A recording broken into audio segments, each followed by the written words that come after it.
ನಮಸ್ಕಾರ. Doctor Jayakumar, cardiologist, ಶಿವಯೋಗ hospital, Mysuru. So ಇವತ್ತು ಹೃದಯಾಘಾತ ಅಥವಾ ಹಾರ್ಟ್ ಅಟ್ಯಾಕ್ ಲಕ್ಷಣಗಳೇನು ಮತ್ತು ಗೋಲ್ಡನ್ ಅವರ್ ಅಂದರೆ ಏನು ಅನ್ನೋ ಬಗ್ಗೆ ಒಂದು ಸಣ್ಣ ಮಾಹಿತಿ ಕೊಡ್ತೇನೆ. ಈ ಹೃದಯಾಘಾತ ಏನಂದರೆ ಕೆಲವರು ಗ್ಯಾಸ್ಟ್ರಿಕ್ ಅಂತ ನೆಗ್ಲೆಕ್ಟ್ ಮಾಡ್ತಾರೆ.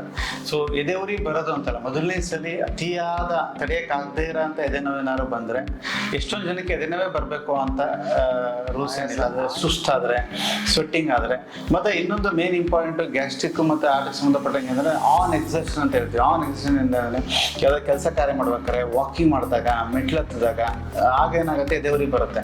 ನೀವು ರೆಸ್ಟ್ ತಗೊಂಡ್ರೆ ಅದು ಕಮ್ಮಿ ಆಗುತ್ತೆ, ತಿರ್ಗಾ ವಾಕ್ ಮಾಡಿದ್ರೆ ಜಾಸ್ತಿ ಆಗುತ್ತೆ. ಅದು ಯೂಶಲಿ ಆನ್ ಎಕ್ಸರ್ಷನ್ ಬರೋದು, ದಯವಿಟ್ಟು ಅದೊಂದು ಪಾಯಿಂಟ್ ನೆನ್ಪಿಟ್ಕೊಳ್ಳಿ. ಗ್ಯಾಸ್ಟ್ರೈಟಿಸ್ ಅಲ್ಲ, ಆನ್ ಎಕ್ಸರ್ಷನ್ ಬರೋದು ಯೂಶಲಿ ಹೃದಯಕ್ಕೆ ಸಂಬಂಧಪಟ್ಟಿದ್ದು. ಸೊ ಹೃದಯಕ್ಕೆ ಸಂಬಂಧಪಟ್ಟಿದ್ದು ಅಥವಾ ಹೃದಯಾಘಾತಕ್ಕೆ ಸಂಬಂಧಪಟ್ಟಿದ್ದು, ಹಾರ್ಟ್ ಅಟ್ಯಾಕ್ ಸಂಬಂಧಪಟ್ಟಿದ್ದು ನೋವು ಯಾವ ರೀತಿ ಬರೋದು? ಆನ್ ಎಕ್ಸರ್ಷನ್ ಅಂತ ಒಂದು ಹೇಳಿದೆ, ಅತಿಯಾದ ಸುಸ್ತು, ಬೆವರೋಕೆ ಬರೋದು.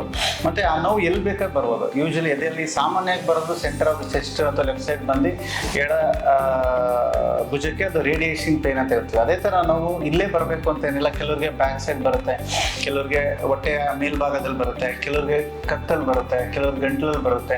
ಆನ್ ಎಕ್ಸರ್ಷನ್ ಅತಿಯಾದ ಏನಾದ್ರು ಇತ್ತು, ರೋಗ ಲಕ್ಷಣಗಳು ಇದ್ದು, ದಯವಿಟ್ಟು ಇಮಿಡಿಯೇಟ್ ತಕ್ಷಣ ಯಾವ್ದಾದ್ರು ನಿಮಗೆ ಗೊತ್ತಿರೋದು ಅಥವಾ ಮನೆಗೆ ಹತ್ರ ಆಗಿರೋದು, ನೀವು ಎಲ್ಲಿರ್ತೀರ, ಯಾವ ಊರಲ್ಲಿ ಇರ್ತೀರ, ಅಲ್ಲಿ ಹತ್ರ ತಕ್ಷಣ ಹೋಗಿ ಒಂದು ಫಿಸಿಷಿಯನ್ ಅಥವಾ ಜನರಲ್ ಪ್ರಾಕ್ಟೀಷನರ್ಗೆ ದಯವಿಟ್ಟು ತೋರಿಸಿ. ಸೊ ಬೇಸಿಕಲಿ ಈ ಹೃದಯ ಲಕ್ಷಣಕ್ಕೆ ಸಂಬಂಧಪಟ್ಟಂಗೆ ಒಂದು ಬೇಸಿಕ್ ECG ಅಂತ ಮಾಡ್ತಾರೆ. ಆ ECGಲಿ ನಿಜವಾಗ್ಲೂ ಹೃದಯಾಘಾತ ಆಗಿದೆಯಾ ಇಲ್ವಾ? ಕೆಲವು ಟೈಮ್ ಏನಾಗುತ್ತೆ, ECGಲಿ 85% ಹೃದಯಾಘಾತ ಆಗಿದ್ದು ಗೊತ್ತಾಗುತ್ತೆ. ಬಟ್ ಕೆಲವ್ರಿಗೆ ಒಂದು 15% ಜನಕ್ಕೆ ಹೃದಯಾಘಾತ ಆಗಿದ್ರು ಸಹ ECG ನಾರ್ಮಲ್ ಇರಬಹುದು. ಸೊ ಅದಕ್ಕೆ ಲಕ್ಷಣಗಳು ಇಂಪಾರ್ಟೆಂಟು. ಅದ್ರ ಜೊತೆಗೆ ECG ಕೋರಿಲೇಷನ್ ಮಾಡ್ತೀವಿ. ಅದೇ ರೀತಿ ಎಮರ್ಜೆನ್ಸಿಯಾಗಿ ನಾವು ಒಂದು ಬ್ಲಡ್ ಟೆಸ್ಟ್ ಮಾಡ್ತೀವಿ, ಟ್ರೋಪೋನಿನ್ ಅಂತ. ಯೂಶಲಿ ಅದು 99% ಸೆನ್ಸಿಟಿವ್ ಸ್ಪೆಸಿಫಿಸಿಟಿ ಅಂತ ಹೇಳ್ತೀವಿ. ಅಂದರೆ ಹೃದಯಾಘಾತ ಆಗಿದ್ರು ಸಹ ECGಲಿ ಬದಲಾವಣೆ ಇಲ್ಲ ಅಂದರೂ ಸಹ ಅದರಲ್ಲಿ ಹೃದಯಾಘಾತ ಆಗಿರೋ ಲಕ್ಷಣಗಳು ಗೊತ್ತಾಗುತ್ತೆ.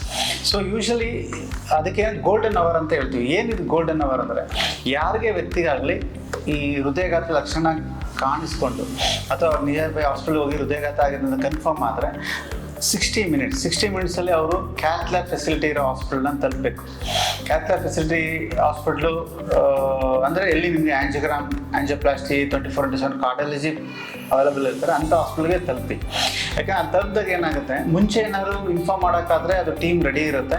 ಇಲ್ಲ ನೀವು ಆಗ ತಲುಪಾದ್ಮೇಲೆ ಏನು ಮಾಡ್ತಾರೆ, ಅಲ್ಲಿ ECG ಮಾಡಿ ನಿಮ್ಗೆ ಹಾರ್ಟ್ ಅಟ್ಯಾಕ್ ಅಂತ ಕನ್ಫರ್ಮ್ ಆದಮೇಲೆ ತಕ್ಷಣ ನಿಮಗೆ ಕೆಲವು ರಕ್ತ ತೆಳ್ಳೋಗೋ ಔಷಧಿಗಳು, ಇಂಜೆಕ್ಷನ್ಸ್ಗಳು ಕೊಟ್ಟು ನಿಮಗೆ ಇಮಿಡಿಯೇಟ್ ಬೇಸಿಕ್ ಲ್ಯಾಬ್ ಟೆಸ್ಟ್ ಎಲ್ಲ ಮಾಡಿಸಿ ಪ್ರಿಪರೇಷನ್ ಮಾಡಿ ನಿಮ್ಗೆ ಇಮಿಡಿಯೇಟ್ ಕ್ಯಾಥ್ ಲ್ಯಾಬ್ಗೆ ಶಿಫ್ಟ್ ಮಾಡ್ತಾರೆ. ಕ್ಯಾಥ್ ಲ್ಯಾಬ್ ಅನ್ನೋ ಪ್ಲೇಸಲ್ಲಿ ಆ್ಯಂಜಿಯೋಗ್ರಾಮ್ ಮಾಡ್ತೀವಿ. ಆ್ಯಂಜಿಯೋಗ್ರಾಮ್ ಮಾಡೋ ಉದ್ದೇಶ ಏನು? ಆ್ಯಂಜಿಯೋಗ್ರಾಮ್ ಅನ್ನೋದು ಹೃದಯದ ರಕ್ತನಾಳ ನೋಡೋ ಪರೀಕ್ಷೆ. ಸೊ ಆ ಪರೀಕ್ಷೆಯಲ್ಲಿ ನಿಮಗೆ ಎಲ್ಲಿ ಬ್ಲಾಕೇಜ್ ಇದೆ, ಎಷ್ಟು ಬ್ಲಾಕೇಜ್ ಇದೆ, ಮತ್ತು ಆ ಬ್ಲಾಕೇಜಿಗೆ ಏನು ಮಾಡಬಹುದು ಅನ್ನೋದು ಗೊತ್ತಾಗುತ್ತೆ. ಸೊ ನಮಗೆ ಇಮಿಡಿಯೇಟ್ಲಿ ಆ್ಯಂಜಿಯೋಗ್ರಾಮ್ ಮಾಡಿದ ತಕ್ಷಣ ನಮಗೆ ಹಾರ್ಟ್ ಅಟ್ಯಾಕ್ ಆಗಿರೋದು ಸಾಮಾನ್ಯವಾಗಿ 1 ಅಥವಾ 2 ಮೇಜರ್ ರಕ್ತನಾಳಗಳ ಬ್ಲಾಕೇಜ್ ಇರುತ್ತೆ. ಸೊ ಲೈಫ್ ಸೇವಿಂಗ್ಗೋಸ್ಕರ ಯಾವ ರಕ್ತನಾಳದಲ್ಲಿ ಹಾರ್ಟ್ ಅಟ್ಯಾಕ್ ಆಗಿದೆ ಅದಕ್ಕೆ ನಾವು ಇಮಿಡಿಯೇಟ್ ಆ ಬ್ಲಾಕ್ನ ಕ್ಲಿಯರ್ ಮಾಡೋದಕ್ಕೆ ಆಂಜಿಯೋಪ್ಲಾಸ್ಟಿ ಮತ್ತು ಸ್ಟೆಂಟ್ ಅಂತ ಮಾಡ್ತೀವಿ. ಸೊ ಈ ಎಲ್ಲ ಪ್ರೊಸೀಜರ್ ಅಂದರೆ ಪೇಷಂಟು ಅಥವಾ ರೋಗಿ ಹಾಸ್ಪಿಟಲ್ಗೆ ಎಂಟ್ರಿ ಆಗಿ ಹಾರ್ಟ್ ಅಟ್ಯಾಕ್ ಅಂತ ಕನ್ಫರ್ಮ್ ಆಗಿ ನಾವು ಆಂಜಿಯೋಗ್ರಾಮ್ ಶಿಫ್ಟ್ ಮಾಡಿ ಆಂಜಿಯೋಪ್ಲಾಸ್ಟಿ ಎಲ್ಲ ಮುಗಿಸೋದು ಯೂಶಲಿ ಗೋಲ್ಡನ್ ಅವರ್ ಅಂತ ಹೇಳ್ತೀವಿ. ಅದು ಆ 60 ನಿಮಿಷದೊಳಗಡೆ ಆಗಂತ ಒಂದು ಪ್ರೊಸೀಜರ್. ಸೊ ಎಲ್ಲರೂ ನೆನ್ಪಿಟ್ಕೊಳ್ಳಿ, ದಯವಿಟ್ಟು ಕ್ಯಾಥ್ ಲ್ಯಾಬ್ ಇರೋ ಹಾರ್ಟ್ ಅಟ್ಯಾಕ್ ಅಂತ ಕನ್ಫರ್ಮ್ ಆದಮೇಲೆ ಅಥವಾ ಹೃದಯದ ಹೃದಯಾಘಾತದ ಲಕ್ಷಣಗಳೇನಾದ್ರು ಇದ್ದರೆ ದಯವಿಟ್ಟು ನೀವು ಕ್ಯಾಥ್ ಲ್ಯಾಬ್ ಫೆಸಿಲಿಟಿ ಇರೋ ಹಾಸ್ಪಿಟಲ್ಗೆ ಆದಷ್ಟು ಬೇಗನೆ ಹೋಗಿ ಆ ಗೋಲ್ಡನ್ ಅವರಲ್ಲಿ ನೀವು ಆ ಟ್ರೀಟ್ಮೆಂಟ್ ತಗೊಂಡ್ರೆ ನಿಮ್ಮ ಲೈಫು ಚೆನ್ನಾಗಿರುತ್ತೆ. ಹೃದಯದ ಸಂಬಂಧಪಟ್ಟಿದ್ದು ಸಿಂಪ್ಟಮ್ಸ್ ಆಗಲಿ ಅಥವಾ ಕಾಂಪ್ಲಿಕೇಶನ್ಸ್ ಆಗಲಿ ಆದಷ್ಟು ಕಮ್ಮಿ ಇರುತ್ತೆ. Thank you.